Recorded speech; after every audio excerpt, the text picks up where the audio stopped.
Hello dear friends, myself Dr. K.N. Gaikwad, Associate Professor, Department of Botany, KTHM College, Nasik. We have started second credit of Developmental Botany. Belong to the embryology. Today's topic is nothing but the carpel and megasporogenesis. In first lecture, we have seen the different parts of reproductive structures of flower.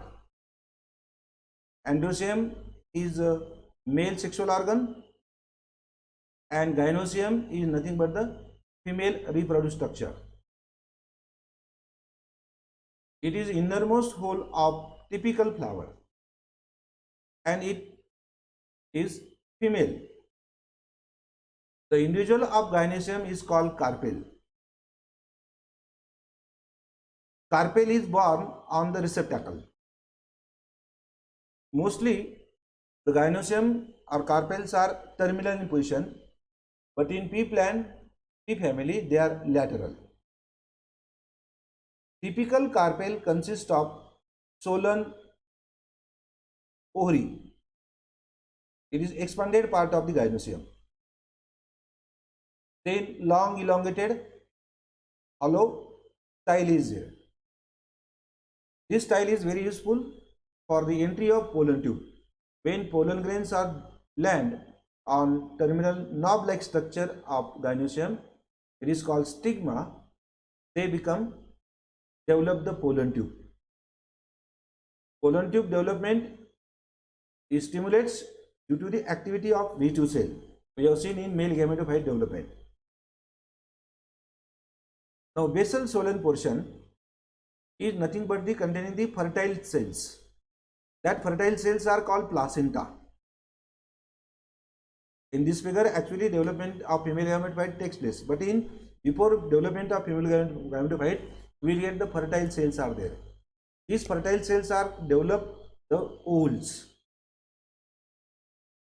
The ovary is either one ool or multi-ool, or more ools are there, and they are arranged in specific manner. That term is called placentation. The mode of arrangement or distribution of ools in the ovary is called placentation. In this way, we have seen the structure of carpel or structure of gynoecium.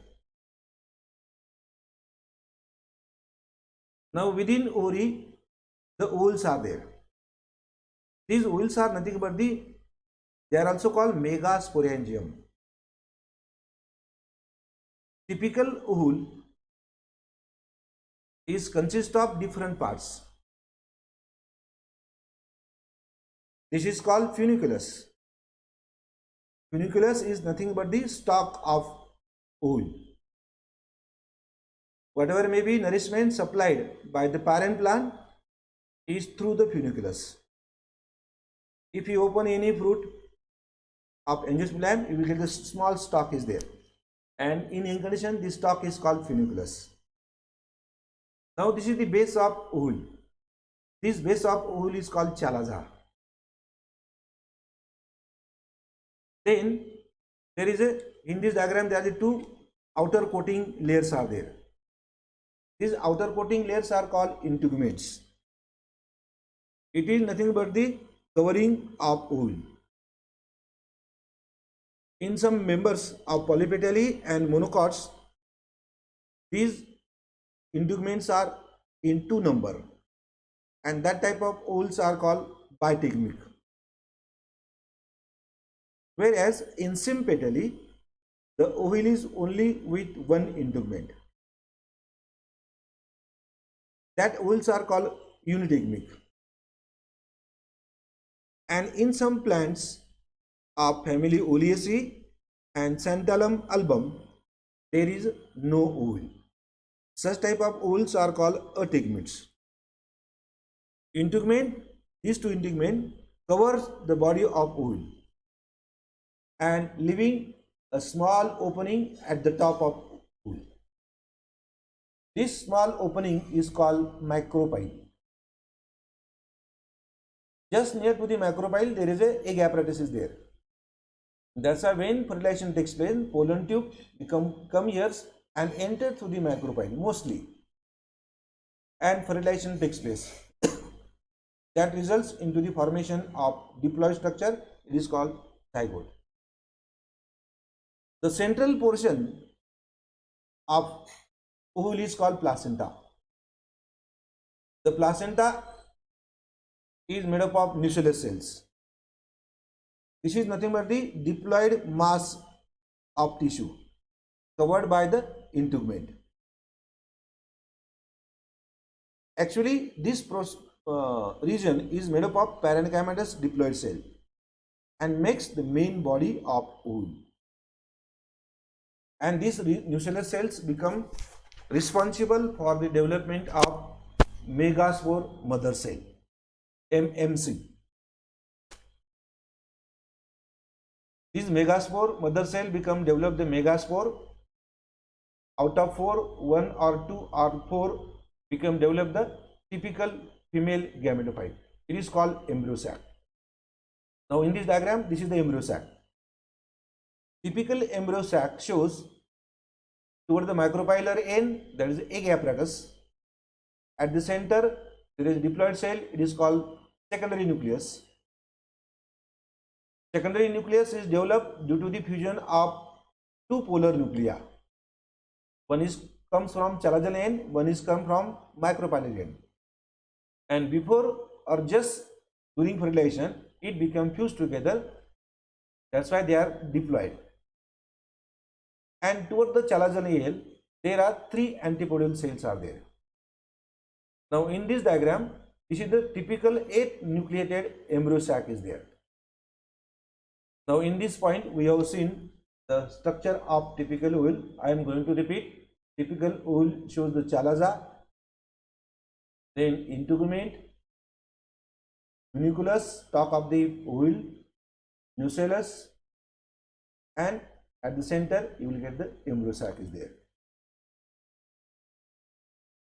Now let us see in flowering plants what are the different types of the shapes and sizes of ovules are there. On the basis of direction of micropyle region and chalazal region of mature ovule, they are categorized into 5 types.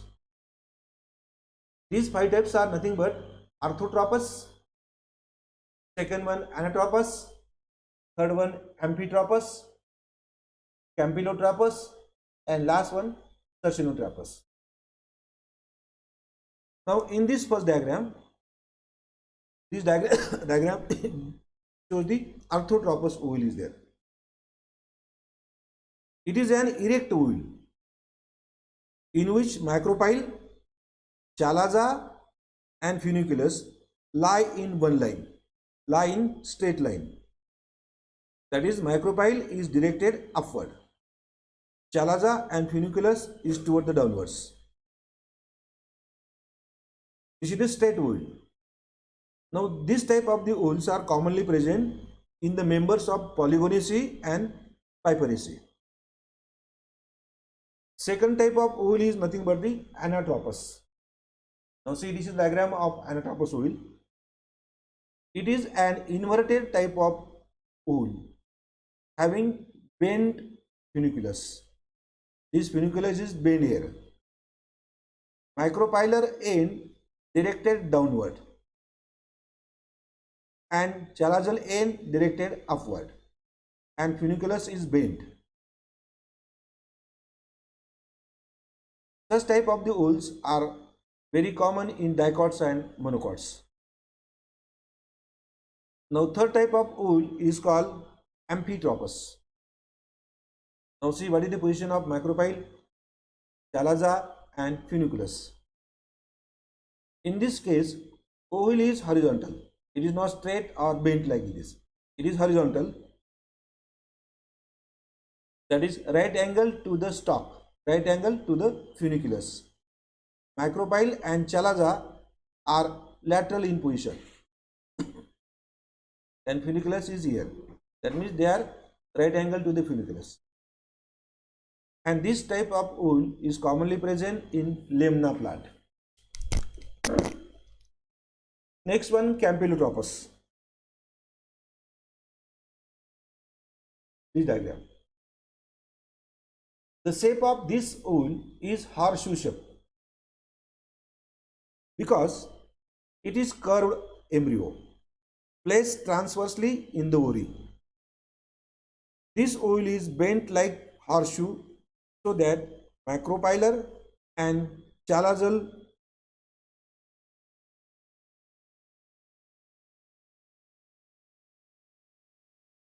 come to each other. These type of the wools are very common in members of family Fabaceae, Cruciferae and Caparis. And last one is Cercinotropis. It is an wool with coiled body. This coiled body become developed due to the rapid growth of funiculus. Rapid growth. At initial cell it become vertical, but turn down and again turn up so that macropyle again get directed upward in this manner. Example, Opuntia and Plumbago. In this way, you are already studying in SYBSc what are the different types. Again studying in MSc second, Arthropus, Anatropus, Amphitropus, Campylotropus and Cercinotropus. Now let us see actual process of megasporogenesis. I told you that there are two mechanisms are there for development of the female gametophyte: megasporogenesis and megagametogenesis. Megasporogenesis means from archisporial cell or sporogenous cell or megaspore mother cell which are diploid in nature, they divide mitotically by meiosis first and meiosis second to develop haploid megaspores. This is called megasporogenesis. And after formation of megasporogenesis, functional megaspore, either 1 or 2 or 4, when they develop the embryo sac or female gametophyte, that process is called megagametogenesis. Now here, development of megaspores from megaspore mother cell, short form MMC, originated from archisporial cell. Now this is the archisporial cell. Archisporial cell originates from nucellar tissue, and nucellar tissue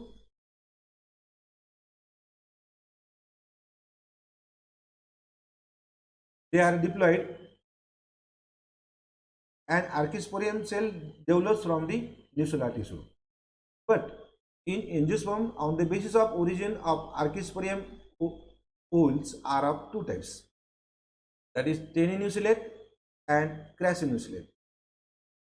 This is the diagram of teninucellate development, and this is called crassinucellate development. Now first of all see teninucellate, how the functional megaspore develop in megasporogenesis. Now this is the nucellus. Out of many cells of nucellus, one cell become enlarged in size due to dense cytoplasm, prominent nucleus and large in size. This enlarged cell is called archisporial cell. It develops from the epidermis, just below the epidermis. This is the epidermis, and just below the epidermis you will get the large cell. And when this large cell, archisporial cell, become functions as MMC, megaspore mother cell, it do not divides mitotically. It directly functions in teninucleate type. It acts as MMC, megaspore mother cell. And after successful two meiotic divisions, meiosis first and meiosis second, it become develop the pollen tetrad. 4 pollen grains are developed, 1, 2, 3 and 4 pollen grains are there. Out of 4 pollen grains, upper 3 become degenerates and only one megaspore become enlarged in size and act as functional megaspore. This functional megaspore is responsible for the development of female gametophyte, for the development of embryo sac. Now see second one, crassinucleate type. Now the tenucleate type of ovules are present in mostly sympetally members. What happens crassinucleate type? Parietal cell is subhypodermal. Sorry, archisporial cell is just below the 2 or 3 layers of epidermis. Hence it is called hypodermal archisporial cell, and this cell divides mitotically, develop two cells, upper one parietal cell and lower one sporogenous cell. Here sporogenous cells are not developed. Directly archisporial cell functions as megaspore mother cell. Here archisporal divides into parietal cell and sporogenous cell, and this sporogenous cell functions as megaspore mother cell, and this megaspore mother cell become responsible for the development of the linear tetrad 1, 2, 3 and 4. They are the parietal cell 2. Out of 4, 1, 2, 3 become degenerate and only one megaspore become enlarged in size, and it is called functional megaspore. In this way, in angiosperm, the ovules are of two types on the basis of the how MMC become developed, that is tenucleate and crassinucleate. Now let us see actual process of megasporogenesis. The single hypodermal cell in the nucellus functions as archisporium. It becomes prominent than the other surrounding cells of nucellus because of its large size, dense cytoplasm and large nucleus. Archisporial cell directly functions as megaspore mother cell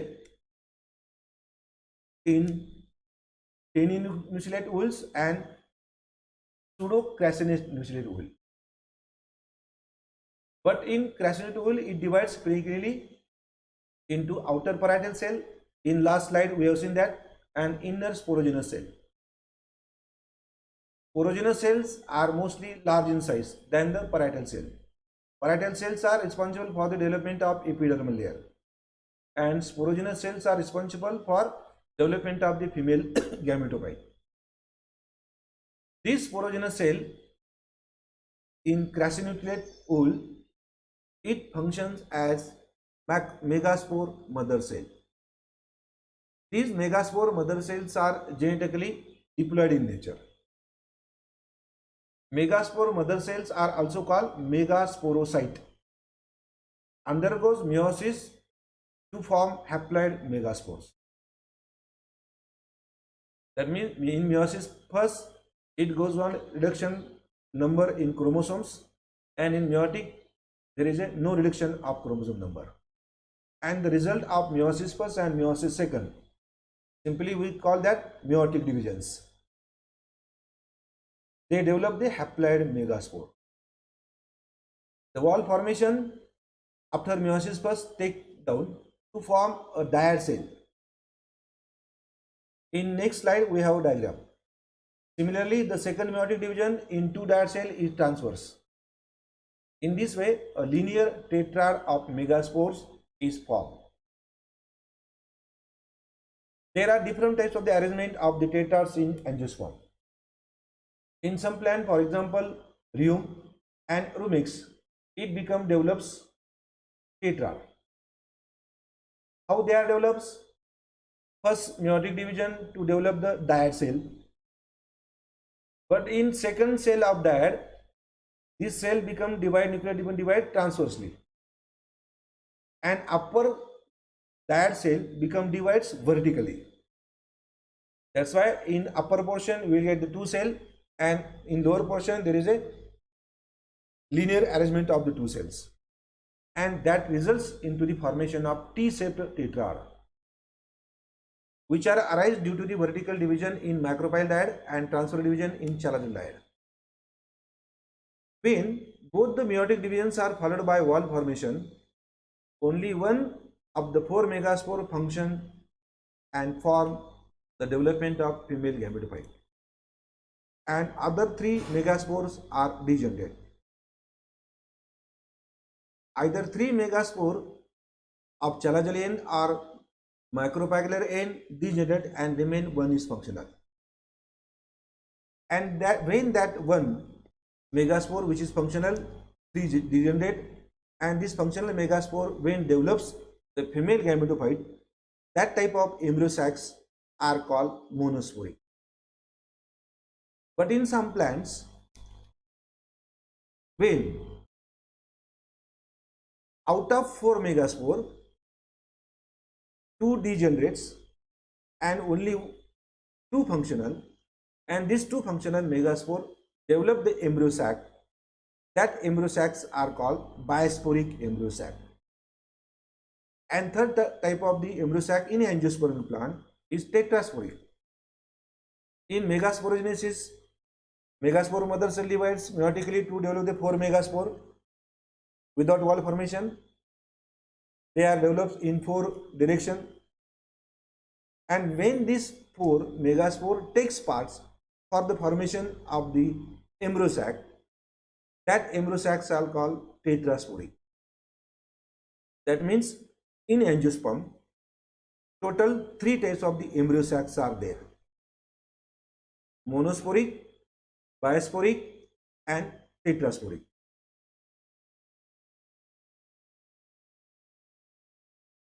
In plant, when the second meiotic division is not accompanied by wall formation, one of the dyad cell with two haploid megaspore nuclei contribute to formation of embryo sac, and other dyad cell become degenerates. In bisporic, and when wall formation not takes place throughout the meiosis, all the four megaspores takes part for the formation of embryo sac. Dear student, let us see, this is diagram of actual megasporogenesis. I told you that the definition of megasporogenesis means when diploid megaspore mother cell, that means MMC, goes on meiotic division first, meiotic division second, to develop the four haploid megaspore. Actually, meiosis first is reductional cell division, and meiosis second is common mitotic. The result of first meiotic division to develop the dyad, and within two cells there is a partition wall. Again this dyad cell become again developed transversely. That results into the formation of linear tetrad. That means they are arranged in one line. In some plant they are T-shaped. In some plant they are decussate. You have studied in SYBSc. Then out of four, either upper three chalazal end megaspores are degenerates. These black colors are not many degenerated ools, and only the megaspore which is present toward the micropylar end, it become functional. And when this megaspore develop the embryo sac or female gametophyte, it is called monosporic. Out of four, when two takes part for the formation of embryo sac, it is called bisporic. And when all fours are takes part for the formation of embryo sac, it is called tetrasporic. Okay. Now student, there are some exercise on this topic. Topic is very easy. First question is that describe the parts of typical ovule. We have seen in first slide the diagram of typical ovule.